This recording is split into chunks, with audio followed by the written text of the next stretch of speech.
किसी महान इंसान ने कहा है, कामयाब होने के लिए नहीं, काबिल होने के लिए पढ़ो। सक्सेस के पीछे मत भागो, एक्सीलेंस का पीछा करो और सक्सेस झक मार के तुम्हारे पीछे आएगी।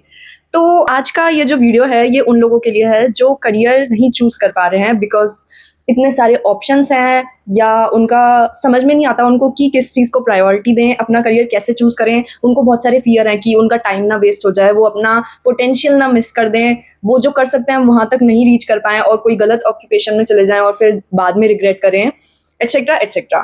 तो आज मैं इस वीडियो में आपको बताने वाली हूँ कि आपको एक करियर चूज़ करते टाइम क्या माइंडसेट होना चाहिए। एक फ्रेमवर्क मैं आपको बताऊँगी जिसने मेरी भी हेल्प करी और वो शायद आपकी भी हेल्प कर पाए। तो 11th और 12th में जो हम सब्जेक्ट या स्ट्रीम चूज़ करते हैं, उसका एक बहुत इंपॉर्टेंट रोल होता है। वो हमारे लाइफ डिसाइड नहीं करता, लेकिन वो हमारे आने वाले जो हम किस-किस फील्ड में जा सकते हैं, उसके कुछ दरवाजे खोलता है और बंद करता है। जैसे मैंने साइंस ली है, बायोलॉजी ली है, तो मैं इंजीनियरिंग नहीं कर सकती। अगर मैंने पीसीएम लिया तो मैं बायोलॉजी या मेडिकल लाइन में नहीं जा सकती।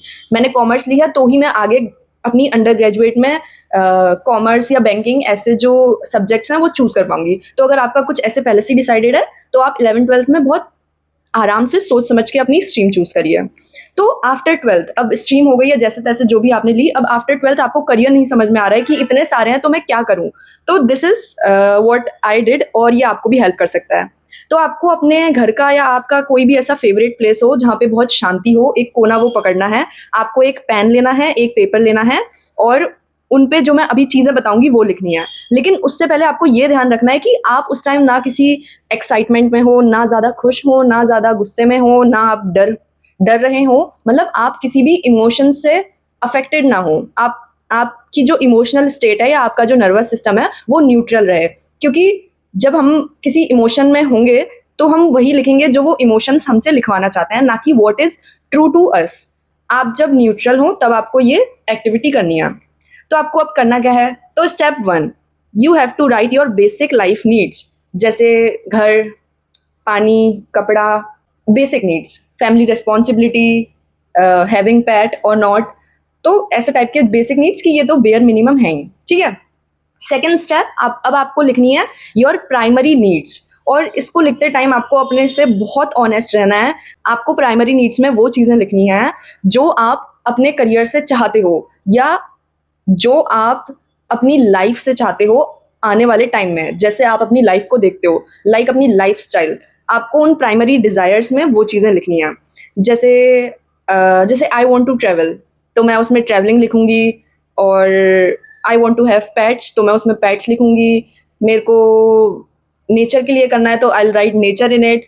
मुझे कैसा लाइफस्टाइल चाहिए, मुझे काम लाइफस्टाइल चाहिए या मुझे क्योटिक या फास्ट लाइफस्टाइल चाहिए, मुझे अपना घर सिटी में चाहिए कि कंट्री साइड चाहिए, मुझे छोटा घर चाहिए या बड़ा घर चाहिए, कैसा मेरे को मेंटल पीस चाहिए, मेरे को टाइम क्या चाहिए, मेरे को फ्रीलांसिंग चाहिए या मेरे को स्पेसिफिक टाइम चाहिए, मुझे कितनी छुट्टी चाहिए। मतलब आपको प्राइमरी डिज़ायर्स में वो चीज़ें लिखनी है जो आप अपने करियर से नहीं, जो आप अपनी लाइफ से एक्सपेक्ट करते हो, बिना करियर का सोचे। क्योंकि अगर आप करियर का देख के लिखोगे तो आप बायस्ड हो जाओगे और आप वही चीज़ लिखोगे जो आपके करियर से मैच होती हैं। तो आपको करियर से रिलेटेड चीज़ नहीं लिखनी, आपको उस चीज़ से रिलेटेड चीज़ लिखनी है जैसी लाइफ आप चाहते हो।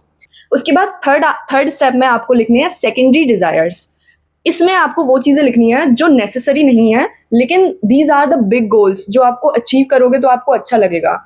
Like having big and expensive cars, expensive bikes, having big mansion, branded clothes, branded jewellery, etcetera etcetera, ठीक है।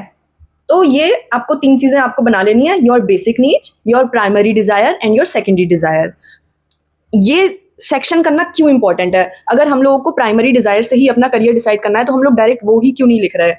ये इसलिए इंपॉर्टेंट है क्योंकि हमारा ब्रेन हमें बहुत अच्छे से गधा बना देता है, वो हमें बहुत अच्छे से कंफ्यूज कर लेता है। तो जब हम ये 3 चीज़ अपनी अलग अलग लिखेंगे तो ये हमारे ब्रेन के लिए आसान होगा कैटेगराइज करना।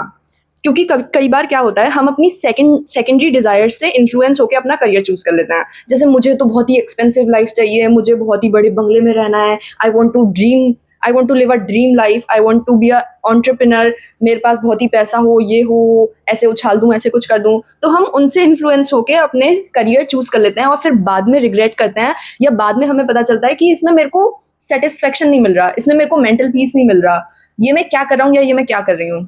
तो इसलिए हमें ये 3 अलग-अलग सेक्शन करना है ताकि हम अपना करियर अच्छे से चूज़ कर पाएँ। और आपको अपना करियर अपनी प्राइमरी डिज़ायर्स पे चूज़ करना है। और आपके एनवायरनमेंट, आपकी फाइनेंशियल स्टेबिलिटी, आपकी स्किल्स, आपकी कैपेबिलिटी और आपका माइंडसेट या आपका लाइफ़स्टाइल, ये जो प्राइमरी डिज़ायर्स वाला है, इन सब से मैच करता हो। आपको रिजिड नहीं होना है कि नहीं, मैं तो मेरी प्राइमरी डिज़ायर्स ये हैं तो मैं ऐसा ही प्रोफेशन चूज़ करूँगा, क्योंकि एक प्रोफेशन आपकी पूरी प्राइमरी डिज़ायर्स को मैच करे ऐसा पॉसिबल नहीं है। फॉर एग्ज़ाम्पल मेरी प्राइमरी नीड्स हैं कि मुझे अच्छा-सा घर चाहिए और सिक्योरिटी चाहिए और एक स्टेबल लाइफ़ चाहिए, पैसा भी आना चाहिए, पावर भी होनी चाहिए। लेकिन और फिर ये जब मैंने सर्च किया तो मेरे को लगा कि I should go with the government job, ठीक है? लेकिन मेरी स्किल या मेरी कैपेबिलिटी नहीं है कि मैं इतना कंसिस्टेंट रह पाऊँ या इतना डिसिप्लिन उस चीज़ के लिए मैं दे पाऊँ। तो चूज़िंग गवर्नमेंट जॉब वो बहुत स्टुपिडिटी होगी। तो आपको इन सब चीज़ों का ध्यान में रखते हुए, अपनी प्राइमरी नीड्स को ध्यान में रखते हुए अपना करियर चूज़ करना है, ना कि आपको ब्लाइंडली कुछ भी करना है। जैसे मेरा मानना है कि calculated risk is much better than uncertainty. मतलब आप कुछ भी ऐसी हवा में तीर छोड़ दो, इससे अच्छा तो आप कैलकुलेट करके रिस्क लेके उसको छोड़ो। तो इसलिए आपको ये सब चीज़ें करनी है और फिर उसके हिसाब से अपना करियर चूज़ करना है।